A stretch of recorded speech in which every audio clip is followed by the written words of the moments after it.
Të nderuar televizionistë, përshëndetje, do të jemi bashkë në këtë edicion informativ këtu në Drita Televizion. Ju njohim me zhvillimet e ditës. Kryetari i Partisë Demokratike Sali Berisha akuzoi Partinë Socialiste se ka futur në parlament 28 deputet përmes lidhjeve me krimin. Duke mos pranuar përgjegjësi për humbjen e zgjedhjeve të 11 majit, Berisha paralajmëroi një betejë të fortë opozitare dhe kërkon qeveri teknike për zgjedhje të ndershme. Në daljen e tij të radhës për mediat, kryetari i Partisë Demokratike Sali Berisha holloi akuza të forta ndaj mazhorancës socialiste, duke pretenduar se 28 deputet Partisë Socialiste janë futur në kuvent përmes lidhjeve me krimin e organizuar. Sipas tij, provat për këtë akuzë janë të dokumentuara dhe të bëhen publike në ditët në vijim. Arritën të fusin parlament të punojnë për 28 deputet. Erbyes Agasi, Elvis Doçi, Suel Çela, Vangjus Dako. Një lidhje e plot dhe totale me pushteti. Zeqineja, në Maja Thans, Arben Qimja, kishte detyrë t'i siguronte votat, me radhë. Doja shohim dhe asaj rekordet. Ndërsa opozita po përballet me pasojat e humbjes në zgjedhjet e 11 majit, Berisha refuzon të marrë përgjegjësi të plota duke u atribuar pjesërisht partive të reja që nuk pranuan koalicionin me PD-n. Opozita ju ofroi këtyre forcave që bënin opozitë në opozicë. Ju ofroi koalicionin. Ato sigurisht refuzuan. Dhe tani këto forca që thoni ju, të marras bashku, përveç Alin Qorri që ka spektrin e qartë, s'mund t'i thotë kush gjë, është i maj, rregull, ka një përcaktim të vetin. Të tjerë të morën deputet sa Tom Doshi. Po, 3 deputet Tom Doshi, 3 deputet këta. E çfarë shërbëj kjo? Nuk shërbëj kjo për të heqë opozicë, të paktën 8 deputet. I pyetur për mundësinë e largimit nga drejtimi i partisë, Berisha u shpreh prerazi se nuk do të rriqet, duke theksuar se opozita është përpara një beteje të re politike. Misioni im mbaron atë ditën kur shqiptarët të votojnë të lirë. Kjo është një betejë që mbyllet me sukses ditën kur shqiptarët të votojnë të lirë. Sipas Berishës, një qeveri teknike mbetet e vetmja mënyrë për të garantuar zgjedhjet që reflektojnë realisht vullnetin e qytetarëve. Opozita pritet të rrisë tonet e saj në kuvent në javët në vijim, ndërsa tensioni politik në vend duket se po hyn në një fazë të re.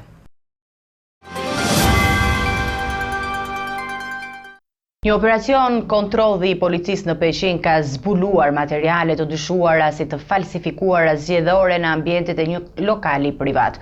Kryeplaku i fshatit Pekisht Dervish Beqiri është proceduar penalisht, ndërsa janë sekuestruar para, dokumente dhe armë të mbajtura pa leje.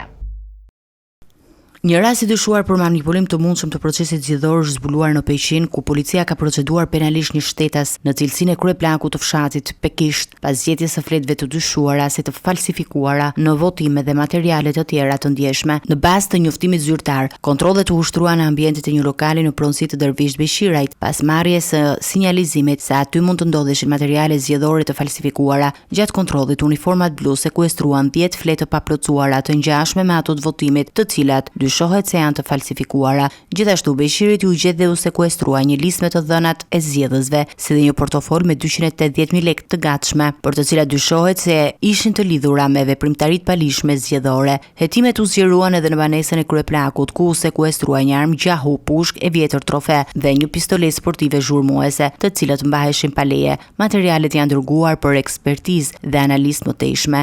Ndaj Dervish Beqirit, autoritetet kanë nisur hetimin për falsifikimin e materialit zgjedhor dhe rezultatit të zgjedhjeve, si dhe për prodhim dhe mbajtje pa leje të armëve të gjahut dhe armëve sportive. Sipas burimeve zyrtare nga prokuria e Elbasanit, hetimet janë në vijim për zbardhjen e plotë rrethanave të këtij rasti, që mund të përfshijë dhe persona të tjerë lidhur me skemën e dyshuar.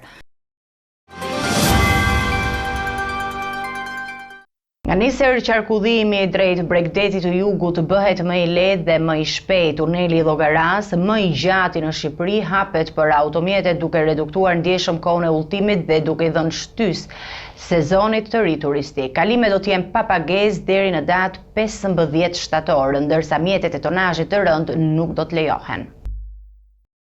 Prej datës 24 maj, udhëtimi drejt Bregdetit të Jugut nuk do të jetë më i njëjti. Tuneli i Llogaras, i ndërtuar në zemër të malit, hapet për qarkullimin e automjeteve pas përfundimit të punimeve finale. Kryeministri Belinda Balluku njoftoi se kalimi përmes tunelit do të jetë pa pagesë deri më 15 shtator për të shërbyer sezonit veror, ndërsa mjetet e tonazhit të rënd do të ndalohen përkohësisht për arsye sigurie. Datë 24 maj, tuneli do të jetë i aksesueshëm për të gjitha automjetet. për trafikun që vjen dhe shkon në jug të vendit, përveç automjeteve të tonazhit të rënd. Tuneli do të jetë pa pagesë deri në 15 shtator, në mbështetje të plotë të industrisë së turizmit. Tuneli është 5.9 km i gjatë, shka e bën më të gjatin në Shqipëri dhe shkurton ndjeshëm distancën nga Ducati në Palaz, që tani përshkohet për vetëm 10 minuta, nga 40 minuta që nevojiteshin më parë përmes kthesave të ngushta e të rrezikshme të llogaras. Me këtë rrugë të re, distanca nga Tirana në Dërmi do të përshkohet për vetëm 1 orë e 45 minuta, një lehtësim i ndjeshëm për turistët dhe banorët e jugut. Tuneli që vitin e kaluar u hap përkohësisht gjatë sezonit veror dhe u mbyll për përfundimin e fundit të fazës së punimeve, konsiderohet si një nga veprat më të mëdha publike në vend. Ekspertët e turizmit presin që tuneli të sjellë rritje të vizitorëve, sidomos në zonat e bukura të Rivierës, nga Palaza në Dërmi, Himar e Motej. Ndrojmë temë të informacioneve tona. Një operacion i befasishëm i policisë së shtetit në bashkëpunim me forcat e Renea me emrin e koduar Enigma ka çuar në arrestimin e 7 personave me rrezikshmëri të lartë shoqërore gjatë një ndërhyrje në një restorant në zonën e Gjirit të Lalzit në Durrës. Mes të akuzuarve ndodhet edhe Xhevdet Plaku, i njohur si Akili dhe i kërkuar nga drejtësia italiane për arratisje nga burgu dhe trafik ndërkombëtar droge. Operacioni Enigma u zhvillua në orët e mbrëmjes së të premtes në ambientet e një restoranti në Gjirin e Lalzit. Strukturat e drejtorisë vendore të policisë Durrës, pas informacioneve të marra në rrugë operative, lokalizuan një grup personash të kërkuar për vepra të rënda penale dhe të armatosur, të ulur në një tavolinë të vetme. Gjatë konferencës për shtyp, drejtori i policisë së Durrësit, Wilson Bala, tha se operacioni u zhvillua në kushte të larta sigurie dhe me ndërhyrje të menjëhershme nga forcat speciale. 7 personat që u arrestuan janë Xhevdet Plaku, Flobles Metsia, alias Gega ose Drini, Voltan Xhani, Jugert Xhani, Oltion Hasani, Fation Qesja dhe Alfred Hasanaj. Në kuadër të operacionit, me masa të larta sigurie, shërbimet policore ndërhyjnë në mënyrë të befasishme në ambientet e restorantit ku ndodheshin personat. Nga verifikimet paraprakë rezultoi se te tavolinë ishin ulur 7 shtetas, ndërmjet tyre 3 të kërkuar me rrezikshmëri të lartë shoqërore dhe konkretisht. Xhevdet Plaku, rreth 45 vjeç, banues në Durrës, i shpallur në kërkim ndërkombëtar nga zyra qendrore kombëtare Interpol Romës, pasi gjykata e Breshës, Itali, ka lëshuar ndaj tij urdhër arrestin për kryen e veprës penale trafikimi narkotikëve. Ky shtetas është arratisur nga burgu i Ankonës në muajin janar. Flobens Meqja, alias Gega, alias Drini, 43 vjeç, banues në Shkodër, i shpallur në kërkim nga SPAK. Voltan Xhani, 39 vjeç, lindur në Përmet, rezident në Holland. Juger Xhani, 35 vjeç, lindur në Përmet. Nga të dhënat e siguruara, rezulton se 3 prej të arrestuarve janë persona me precedent rrezikshëm penal dhe të shpadhur në kërkim. Gjatë kontrollit, policia sekuestroi 4 armë zjarri të tipit pistolet të mbajtur me fishek në fole e gati për qitje. Hetimet paraprakë tregojnë se personat e ndaluar kishin planifikuar një takim për koordinimin e veprimeve të mëtejshme të grupit të tyre. Operacioni Enigma konsiderohet një sukses i shërbimeve inteligjente të policisë së shtetit në luftën kundër krimit organizuar. Të arrestuarit ndodhen në ambientet e paraburgimit në Durrës, ndërsa materialet hetimore janë referuar SPAK-ut për vijimin e procedurave ligjore dhe hetimeve në bashkëpunim me autoritetet italiane dhe holandeze.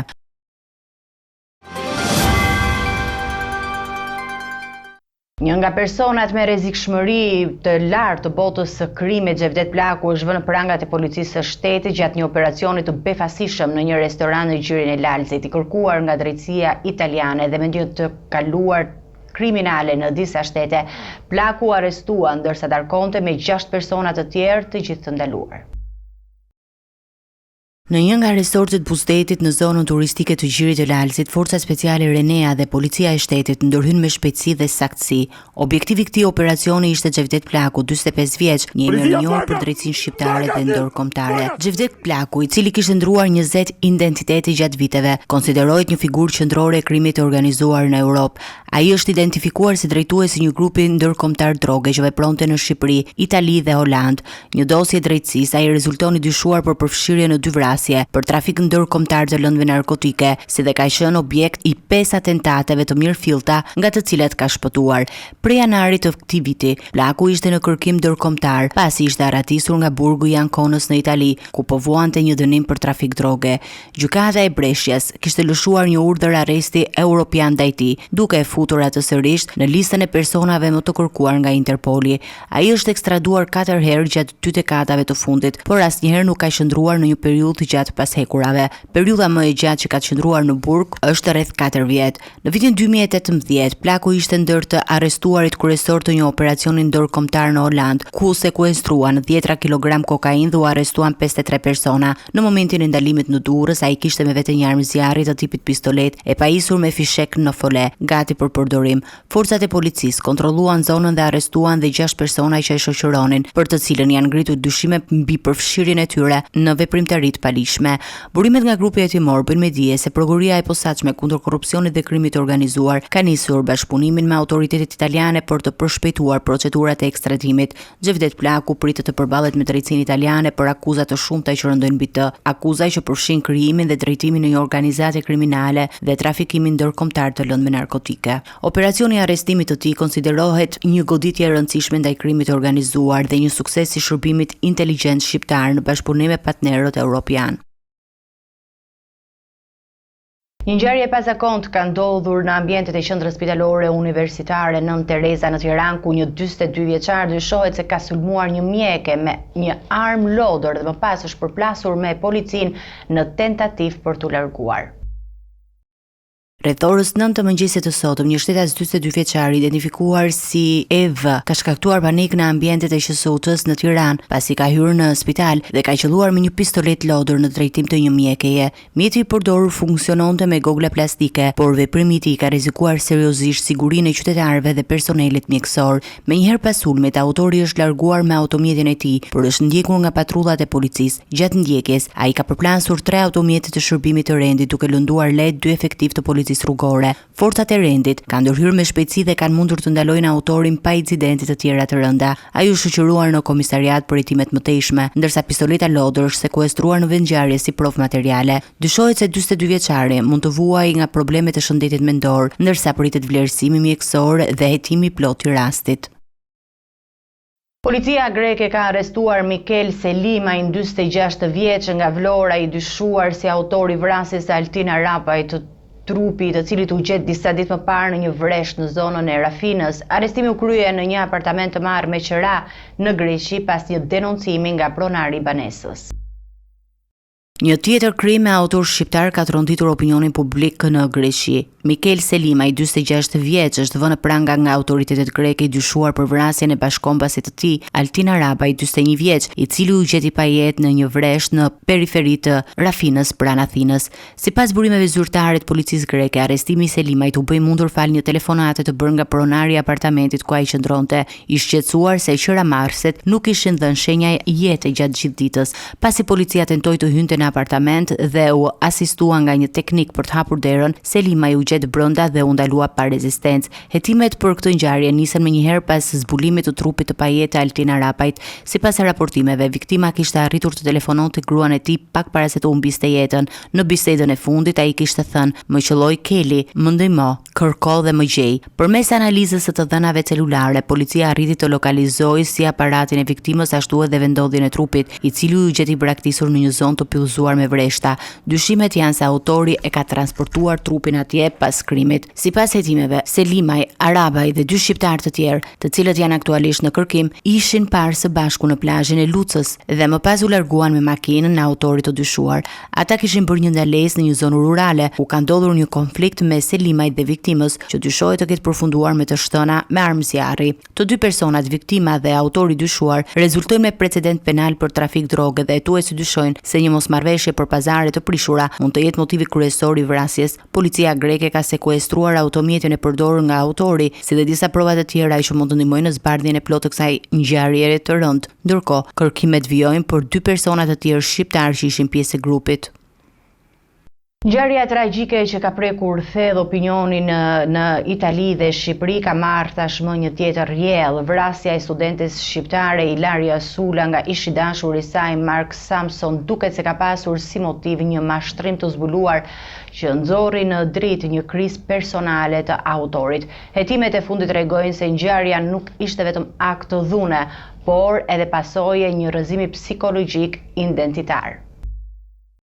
Ilaria Sula, një studente shqiptare në Universitetin Sapienza të Romës u vra mizorisht me 25 mars 2025 nga Mark Samson, ish i dashur i saj me origjinë filipinase. Sipas të përditshmes italiane La Repubblica, Marku kishte ndërtuar një rrjet të gënjeshtër në llogari false në rrjetet sociale për të treguar familjes dhe miqve që kishte përfunduar me sukses të gjitha provimet në universitet, por ishte Ilaria ajo që i zbuloi mashtrimin, çka dyshohet të ketë shkaktuar një përplasje mes tyre me pasoja tragjike. Ngjarja ndodhi në banesën e Markut në Rom, ku hetuesit thonë se ndodhi një përleshje e dhunshme, për cilën ende po hetohet në detaje. Më pas trupi i vajzës u vendos në një valiçe dhe u holl në një zonë pyjore jashtë qytetit, ku u gjet nga autoritetet disa ditë më vonë. Një lajm që ka bërë bujë në mediat australiane dhe shqiptare ka në qendër çiftin Elvis dhe Belina Pupa. Influencuesja dhe aktori i njohur i humorit po përballen me akuza për kultivim të lëndëve narkotike në Adelaide, Australi, ku jetonin prej vitesh. Autoritetet kanë zbuluar një shtëpi bari, ndërsa aktori është larguar nga vendi dhe është padhur në kërkim.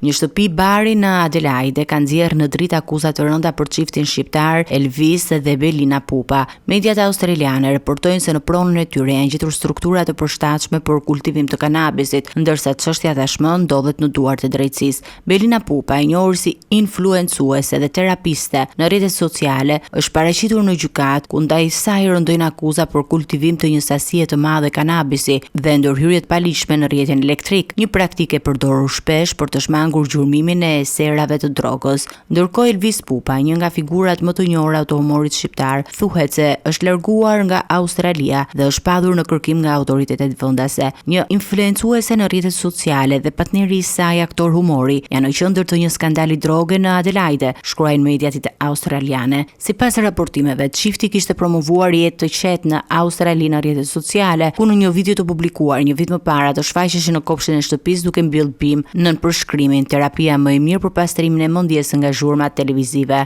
Ironikisht, kjo pamje tashmë shihet me një tjetër sy pas zhvillimeve të fundit. Një ditë më parë, Elvis Pupa ka qenë aktiv në Instagram duke ripostuar një video në shoqërinë e këngëtarit Muharrem Ahmeti, ndonse nuk ka dhënë ende asnjë koment për akuzat. Autoritetet australiane vijojnë me hetimet, ndërsa Belina ndodhet në liri me kusht në pritje të seancave të radhës gjyqësore. Deri tani asnjë reagim zyrtar nga çifti nuk është dhënë. Do të ecim me informacionet që na vijnë nga rajoni. Kriza institucionale në Kosovë vazhdon të thedhohet pasi kuvendi nuk arriti të konstituohet as në përpjekjen e tij të 20. Mungesa e konsensusit politik përbën pengesën kryesore, ndërsa apelimet e diplomacisë europiane dhe të shoqërisë civile po injorohen nga aktorët politik. Thirrjet e kryediplomates së Bashkimit Evropian Kaja Kallas për bashkëpunim institucional nuk ka ende tym të bardhë për parlamentin në Prishtinë. Për të 20 herë me radhë përpjekja për konstituimin e kuvendit të Kosovës dështoi. As kësaj radhe nuk pati pajtim mes partive politike për të ecur përpara me formimin e institucioneve. Kryesuesi i seancës Avni Dehari kërkoi nga subjektet politike që të propozonin një përfaqësues secili për komisionin zgjedhor, por përkundër kësaj thirrjeje asnjë dakordësi nuk u arrit në sallë. Seanca u ndërpre dhe u la për të riprovuar pas 48 orësh. As thirrjet e kryediplomates së Bashkimit Evropian Kaja Kallas për bashkëpunim institucional nuk sollën fryte. Në vesh të shurdhër kanë rënë edhe apelimet e shoqërisë civile që kërkojnë një marrëveshje të menjëhershme për t'i dhënë fund bllokadës politike. Zgjedhjet e mbajtura më nëntshkurt kanë prodhuar një parlament që nuk arrin të zgjedhë kryetaren e tij. Partia fituese Lëvizjave të Vendosje ka propozuar për këtë post Albulena Haxhiun, por kandidatura e saj po konsiderohet e papranueshme nga PDK, LDK dhe AAK. Përkundër dështimeve të një pasnjëshme, kryeministri në detyrë Albin Kurti ka vazhduar të insistojë në emrin e Haxhiut duke thelluar më tej përplasjet dhe duke lënë institucionet në blokadë. Në pritje të seancës së radhës, Kosova vijon të përballet me një ngërç të thellë institucional që sipas organizatave vendore e ndërkombëtare po dëmton funksionimin e sistemit demokratik në vend.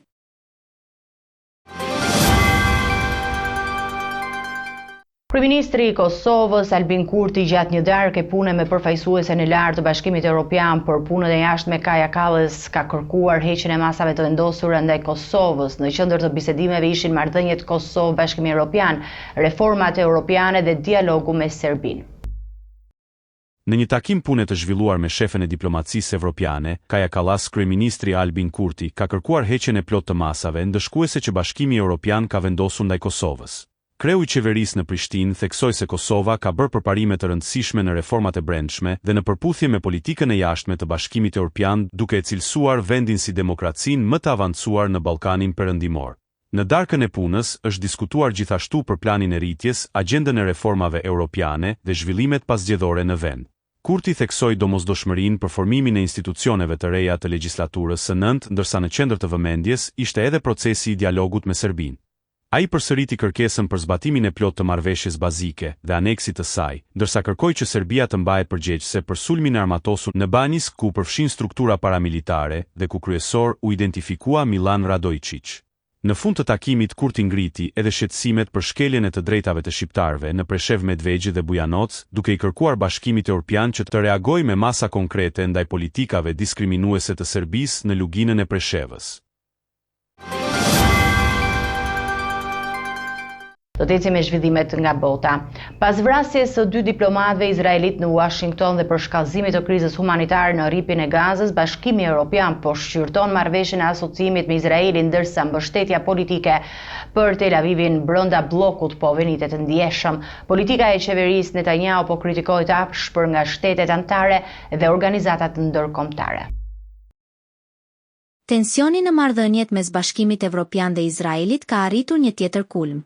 Pas vrasjes së 2 diplomatëve izraelit në zemër të Washingtonit, 2 ministra të kabinetit të Netanyahut reaguan me zemërim ndaj qëndrimit të Bashkimit Evropian, të cilin e konsiderojnë të njanshëm. Por duket se gjithnjë më shumë vende anëtare të bllokut evropian nuk janë më të gatshme të justifikojnë veprimet e Izraelit në rripin e Gazës. Marrëveshja e asociimit ndërmjet Bashkimit Evropian dhe Izraelit, që ka shërbyer si bazë për partneritetin që prej qershorit të vitit 2000 është futur tani në rishikim të mundshëm. Media gjermane e konsiderojnë marrëveshjen si më të diskutueshme në historinë e saj 24 vjeçare.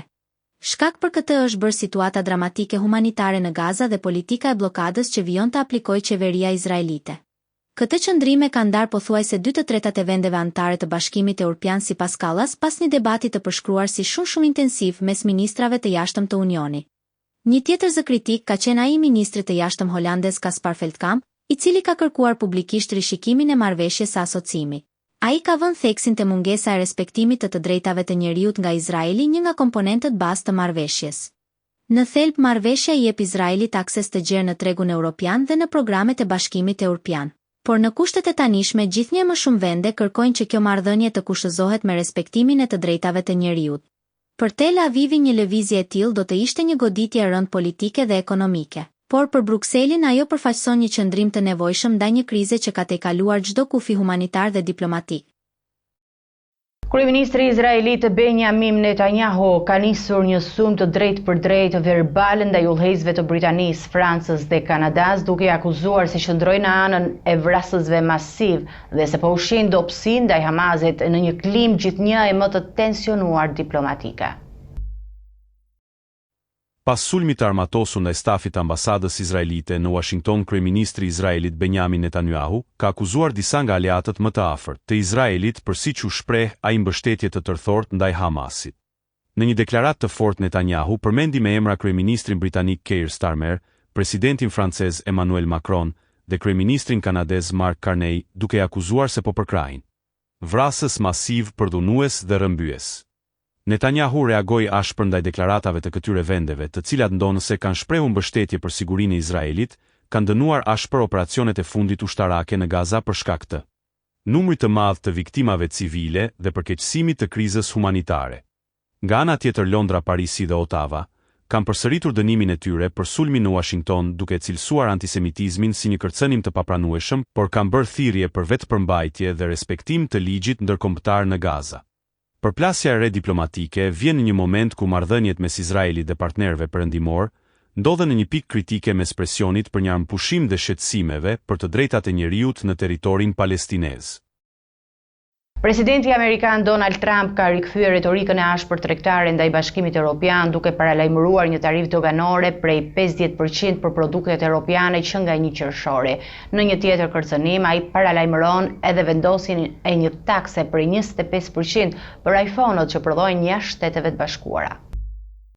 Presidenti Amerikan Donald Trump ka deklaruar përmes një postimi në rrjetin e tij Truth Social se nga 1 qershori 2025 do të vendosë një tarifë doganore prej 50% për produktet nga Bashkimi Evropian si kundërpërgjigje ndaj siç ai e cilëson një sër praktikash të padrejta tregtare nga BE-ja.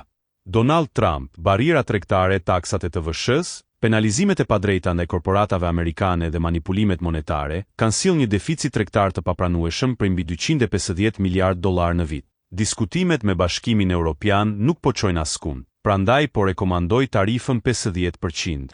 Tarifa e paralajmëruar është më shumë se dyfishi i asaj 20% që ishte në fuqi për një kohë të shkurtër në prill, përpara se të pezullohej për të lejuar negociatat. Vendimi i ri ka shkaktuar tronditje në tregjet financiare evropiane, por presidenti Trump nuk u ndal këtu. Në një tjetër deklarat, ai bëri të ditur se pret që Apple të prodhojë iPhone-in në Shtetet e Bashkuara dhe paralajmëroi vendosjen e një tarife për 25% për çdo iPhone që prodhohet jashtë vendit. Donald Trump ka njoftuar më herët Tim Cook se pres që iPhone-it për tregun amerikan të prodhohen në Shtetet e Bashkuara. Nëse jo, një taks prej të paktën 25% duhet të paguhet. Ky zhvillim i ri ngre tensionin tregtar mes Shtetet e Bashkuara dhe Bashkimit Evropian, por gjithashtu mund të ketë pasoja të mëdha për gjigantët teknologjik amerikan si Apple që mbështeten tek prodhimi ndërkombëtar. Të nderuar televizionistë, do të njihemi me parashikimin e motit.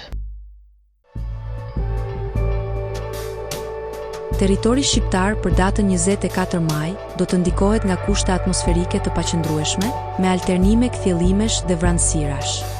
Në disa zona priten rreshje të her pas hershme shiu, kryesisht në veri dhe në lindje të vendit gjatë orëve të pasdites.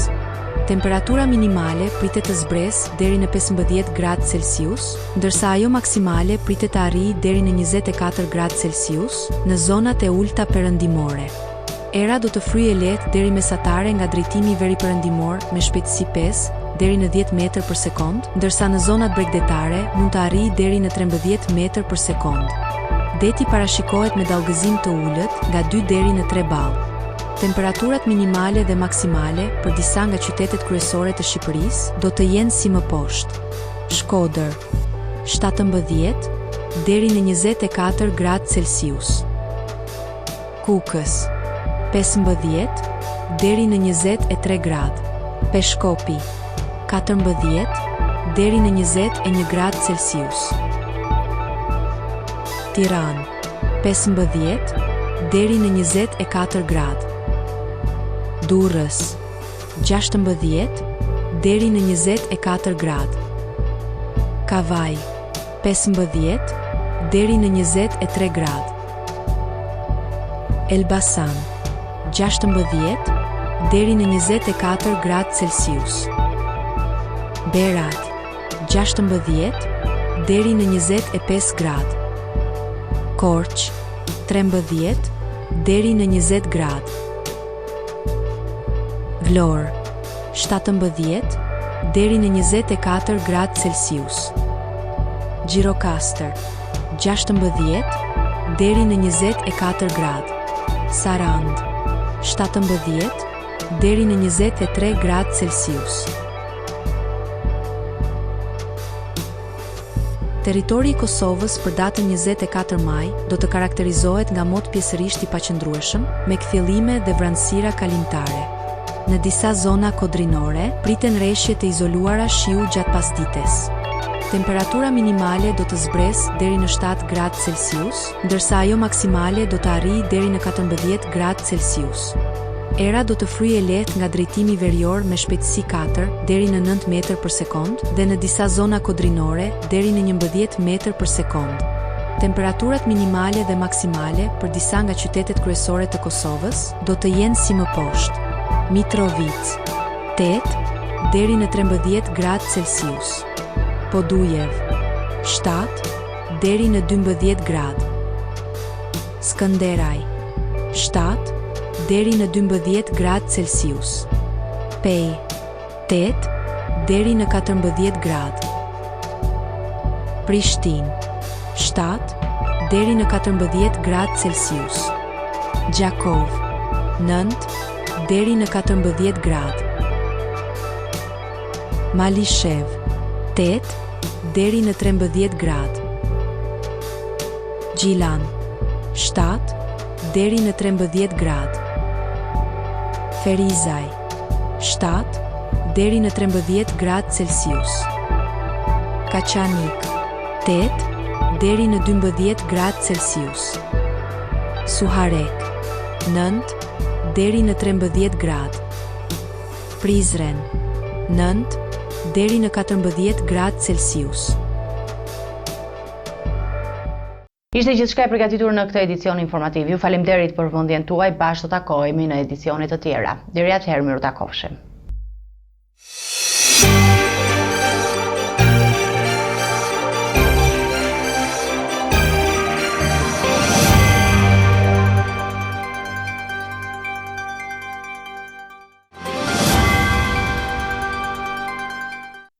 Të nderuar teleshikues, do të njihemi me parashikimin e motit. Territori shqiptar për datën 25 maj do të ndikohet nga kushte atmosferike të paqëndrueshme, me alternime kthjellimesh dhe vranësirash. Në disa zona priten rreshje lokale shiu, kryesisht në veri dhe në lindje të vendit gjatë orëve të pasdites.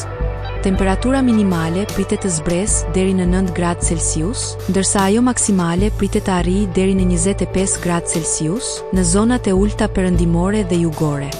Era do të fryjë lehtë deri mesatare nga drejtimi jugor me shpejtësi 5 deri në 10 metër për sekond, ndërsa në zonat bregdetare mund të arrijë deri në 13 metër për sekond. Deti parashikohet me dallgëzim të ulët, nga 2 deri në 3 ballë. Temperaturat minimale dhe maksimale për disa nga qytetet kryesore të Shqipërisë do të jenë si më poshtë. Shkodër, 13 deri në 23 gradë Celsius. Kukës, 11 deri në 21 gradë. Peshkopi, 10 deri në 20 gradë Celsius. Tiranë, 12 deri në 25 gradë. Durrës, 14 deri në 24 gradë. Kavaj, 13 deri në 23 gradë. Elbasan, 12 deri në 24 gradë Celsius. Berat, 12 deri në 25 gradë.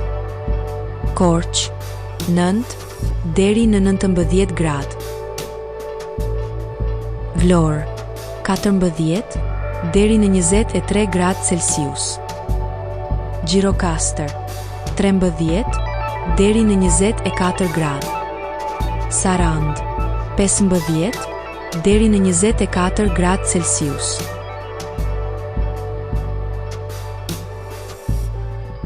Territori i Kosovës për datën 25 maj do të karakterizohet nga mot pjesërisht i paqëndrueshëm me kthjellime dhe vranësira kalimtare.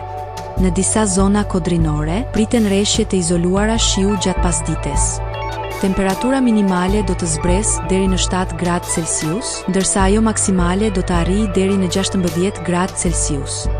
Era do të fryjë lehtë nga drejtimi verior me shpejtësi 4 deri në 9 metër për sekond dhe në disa zona kodrinore deri në 11 metër për sekond.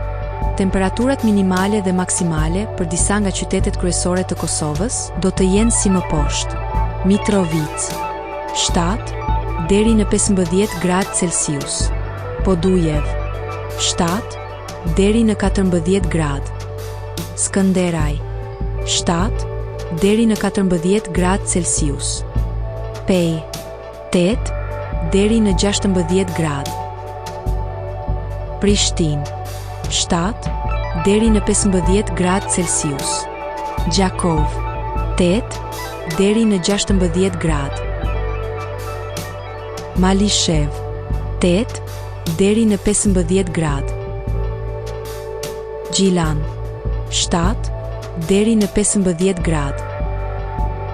Ferizaj, 7 deri në 15 gradë Celsius. Kaçanik, 8 deri në 14 gradë Celsius. Suharek 8 deri në 15 gradë. Prizren 8 deri në 16 gradë Celsius. Ishte gjithçka e përgatitur në këtë edicion informativ. Ju faleminderit për vëmendjen tuaj. Bashkë do takohemi në edicione të tjera. Deri atëherë, miru takofshim.